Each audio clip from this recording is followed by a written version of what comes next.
Hello, you are welcome to Law Minstrel. I am Mwese Modukbe Minyim.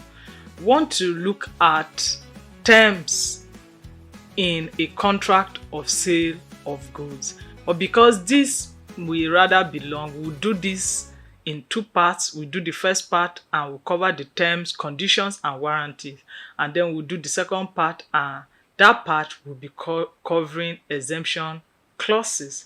Is that right? But let me just pause here and enjoin you to be a member of our community if you have not done so by kindly clicking on the subscribe button, and that would immediately have you subscribed and you'll be a member of our community. This will ensure that you get our videos as they drop, and any other freebies that we'll have for our community members, you will be entitled to them as well.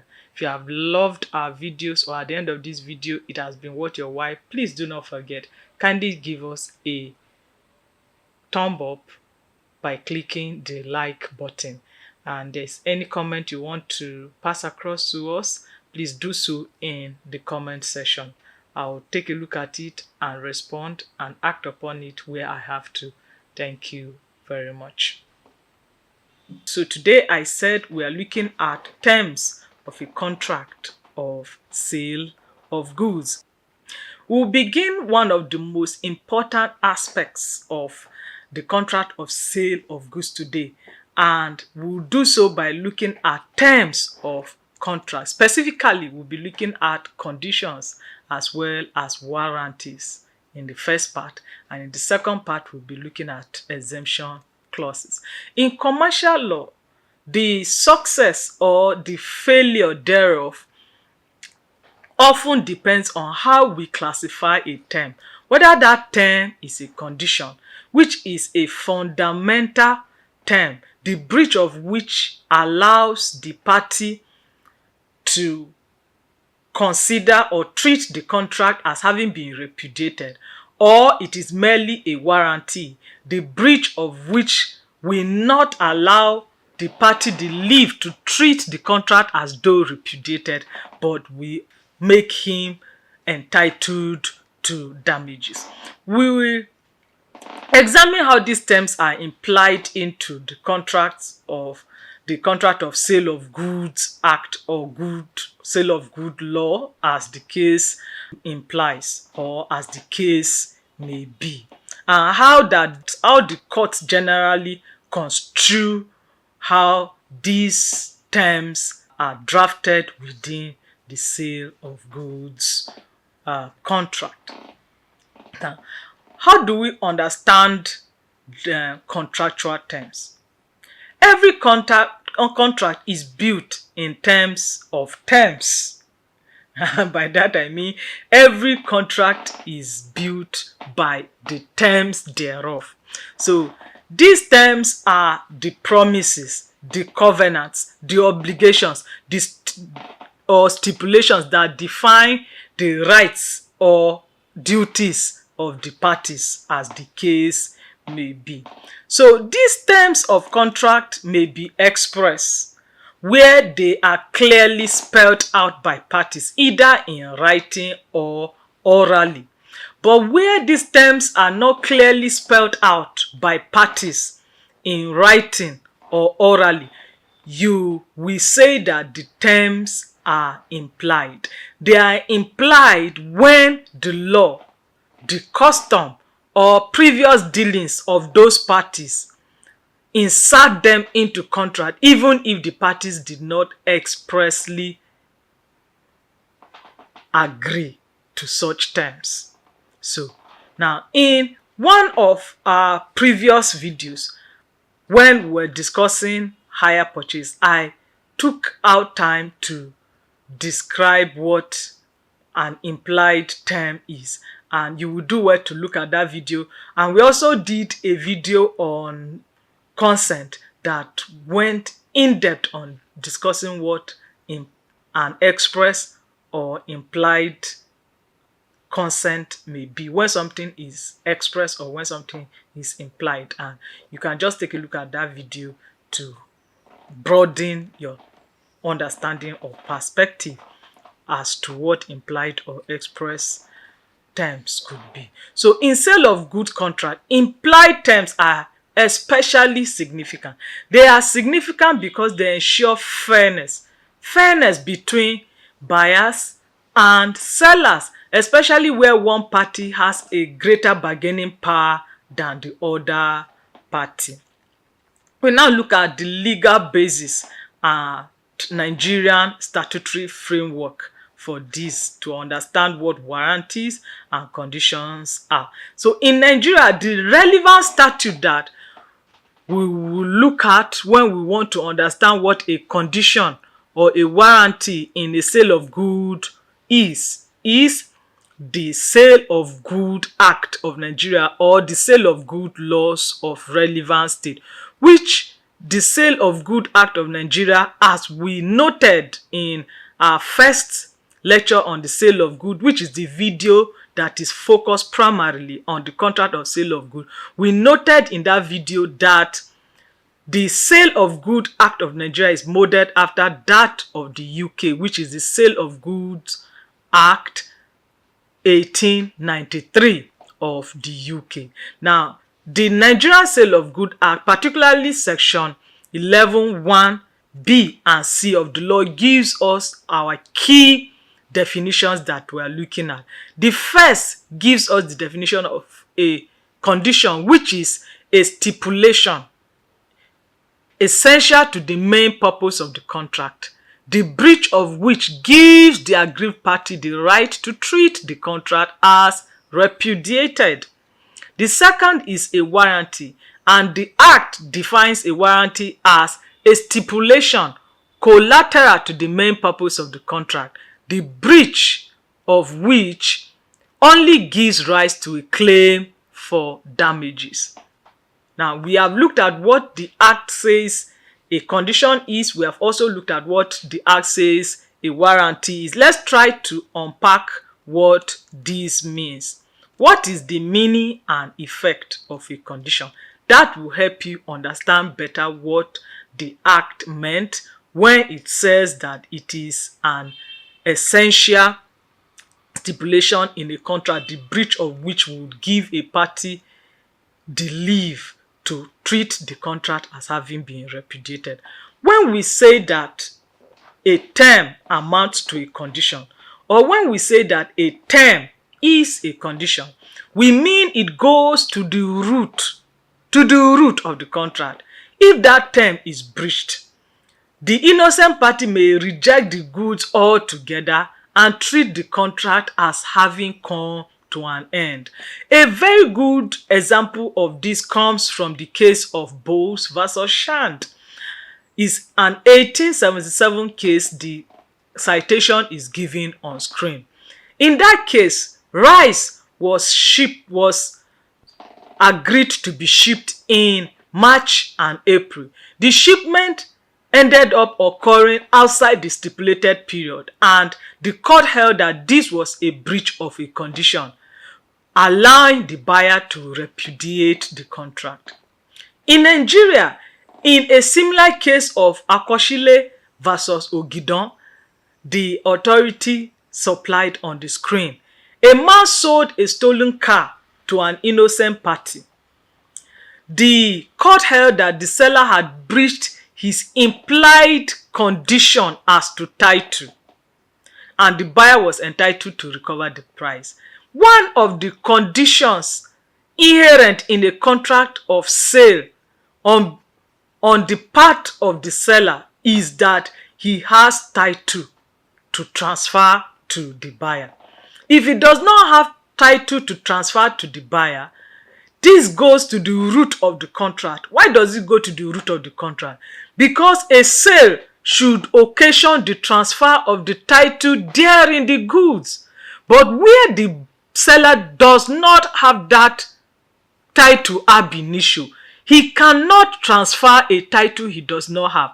This is on the authority of the legal maxim, nemo dat quod non habet. You cannot give what you do not have. So, when a condition is breached, the buyer has three things he can do. he can reject the goods, he can repudiate the contract, and he can claim damages. 3 of these things. Again, he can reject the goods, he can repudiate the contract, and then he can claim damages for the breach. We'll now look at the meaning and the effect of a warranty. A warranty is different from a condition. It is different in that it is a lesser term than the condition. It's a lesser term because it does not go to the root of the contract. So it is like a promise that is not central to the purpose of the contract, but it is still a promise. So if a warranty is breached, why the buyer cannot treat the contract as having been repudiated, it gives him rights to make a claim in damages. So, for example, in the case of Bethany versus Guy, citation supplied. An opera singer failed to attend a few rehearsals, but he was still ready to perform when the season started. So the court held that the attendance at rehearsals was only a warranty. It was not a condition. So the employer could not dismiss him, could not treat the contract as having been repudiated. The employer could only claim damages against him, but not dismiss him. So in the Nigeria sale of goods contract, warranties often relate to minor promises. For example, that the buyer will have quiet possession of the goods, or that the goods will be free from undisclosed encumbrances. And you will see this in section 14 sub B and C of the SGA. Let's now do a distinction between conditions and warranties. Students usually wish to know, how do we know whether a term is a condition or it is merely a warranty? Well, I will say that the test is this. If the term is essential to the main purpose of the contract, then it is a condition. If the term is only subsidiary or collateral to the main purpose, it is not a condition, it is a warranty. Let's take an example. Suppose you go to buy a brand new Toyota Corolla. If the seller delivers a used vehicle, that's a breach of a condition. It goes to the very essence of the bargain, because what you were bargaining for was a brand new vehicle, not a used vehicle that is popularly called a second hand. But if the car is new, whereas if the car is new, but why bringing it, maybe why bringing it to your house or bringing it for delivery, something scratched the vehicle, that does not go to the root of the contract. That would only be a warranty, not a condition. And so that small defect will not destroy the contract. You can only claim damages for it. So we'll now look at another concept, which is the concept of innominate terms, innominate or intermediate terms. Now, the law has evolved further. Sometimes it's not easy to label a term strictly a warranty or a condition. So the English court in the case of Hong Kong Field Shipping Company Limited versus Kawasaki Kisen Kaisha Limited, say 1962 case, introduced the innominate terms. Now, these terms that could be treated as either conditions or warranties depending on the seriousness of the breach thereof. So the question becomes, has the breach deprived the innocent party of substantially the whole benefit of the contract?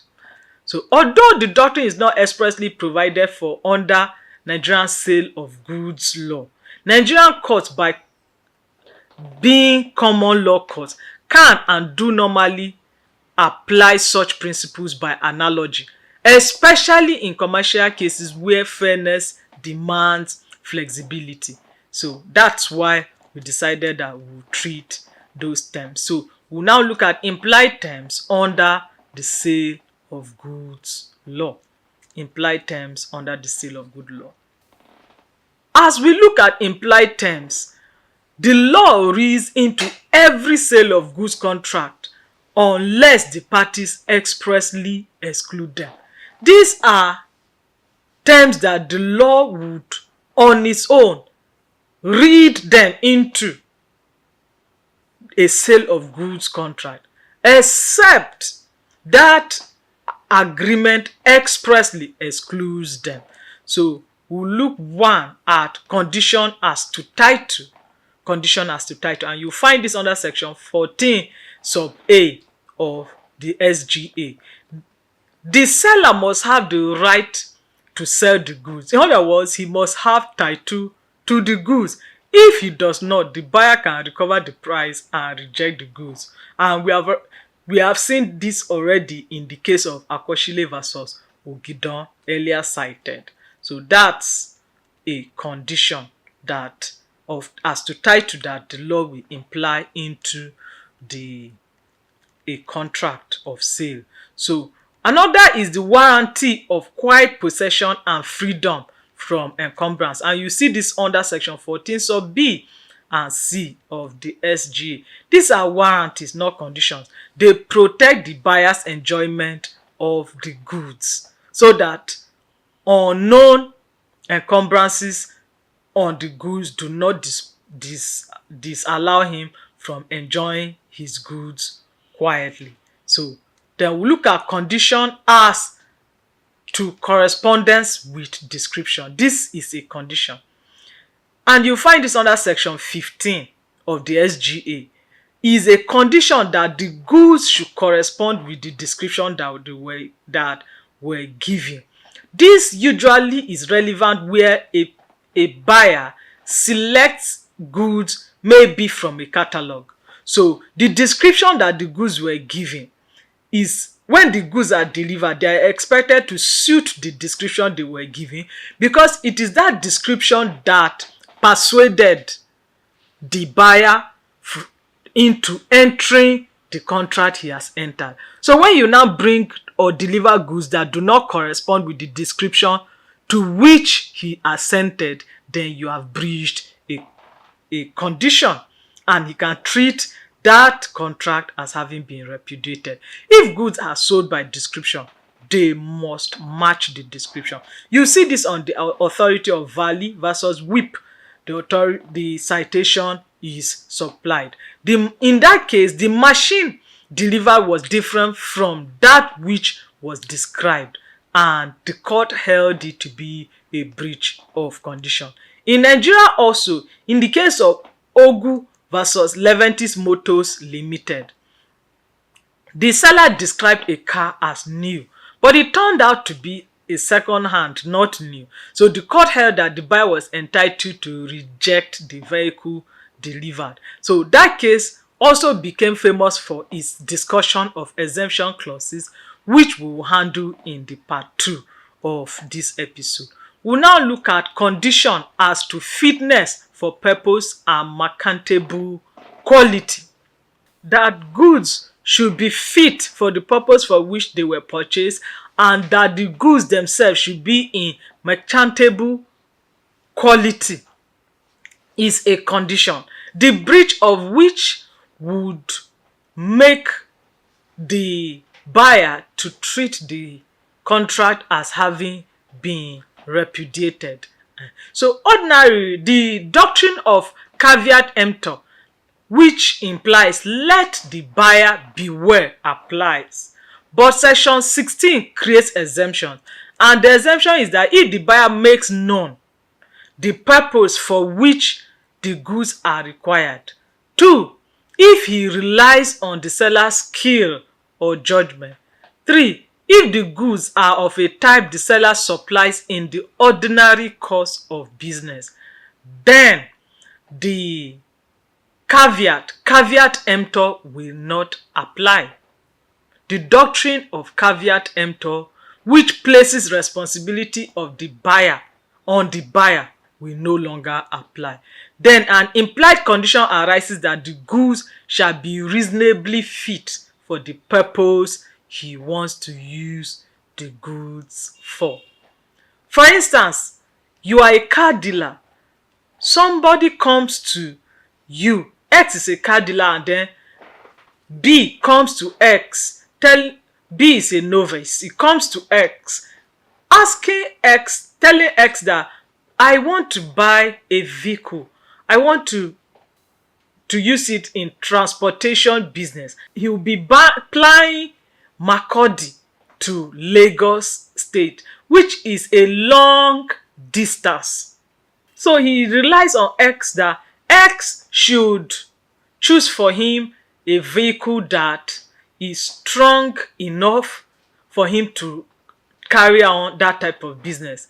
And then X went ahead and gave him a vehicle that is not strong, probably an accidented vehicle, is accidented, repaired, and this man was coming to look for a vehicle that is strong, brand new, so that he'll be able to ply this long route. Since B relied on X, then the doctrine of caveat emptor, which would have placed on B the responsibility to watch out for what suits his purpose, will no longer apply. The responsibility would have now shifted to X, on whose skill B is relying to pick a vehicle. So, in Leventis Motors Limited versus P.E. Agbajo, the Supreme Court held that the vehicle supplied was unfit for its intended purpose and therefore not of merchantable quality. The buyer was allowed to reject it totally. We then look at when a condition may be treated as a warranty. This is a crucial section for exams and for practical work actually. Section 13 of the Sale of Goods Act provides that when the buyer has accepted the goods or the contract is indivisible, a breach of condition can only be treated as a breach of warranty unless there is a contrary intention. So once a buyer accepts the goods, he can no longer repudiate the contract. He's limited to claiming damages. For instance, if a buyer discovers a defect but continues using the goods, the court may infer acceptance and restrict the remedy to damages only. That's it. We will now focus on remedies for breach. Remedies for breach of condition as well as remedy for breach of warranty. In the case of a condition, the buyer may reject the goods, repudiate the contract, and claim damages. We have said that before. In the case of a warranty, the buyer is limited to damages for loss that he has suffered. So in Nigerian practice, this distinction affects the buyer's remedies under both contract and tort principles. For instance, if a defective generator causes loss of business, the buyer's ability to reject or sue in damages depends on whether or the breach term is a condition or the breach term is a warranty. Let's take a look at comparative common law insights. Let me briefly draw your attention to how other Commonwealth countries treat these concepts. The English Sale of Goods Act 1979 retains the same structure of conditions and warranties. However, modern consumer law in the UK, in Australia and Canada has largely replaced this distinction with statutory consumer guarantee to simplify protection for buyers. Nigeria still maintains the classical approach under the Sale of Goods Act, but our Federal Competition and Consumer Protection Act shows movement towards similar consumer-oriented protections that are available in some other Commonwealth countries like the UK, like Australia and Canada. So, in concluding on conditions and warranty, let me sum up this part 1. A condition is an essential term A breach allows for reputation. A warranty is a minor term. A breach gives damages only. The classification of whether a term is a warranty or a term is a condition depends on the importance of that term in that contract. Then the sale of goods law implies several key conditions and warranties into every sale, protecting both the buyer as well as the seller. When you understand this distinction is very vital for lawyers, for judges, for business persons, as well as for law students alike, because remedies in sales disputes often turn on whether a breach term is a condition or that breach term is a warranty. And with this, we have come to the end of this episode on terms in a contract of sale of goods. Thank you so much for staying with us through this episode. If you have enjoyed the episode, kindly give us a feedback by way of clicking on the like button, as well as giving us a comment in the comment section. And you can share this with your loved ones or persons within your sphere of influence. And you have not subscribed to our channel, please kindly do so. Till next time,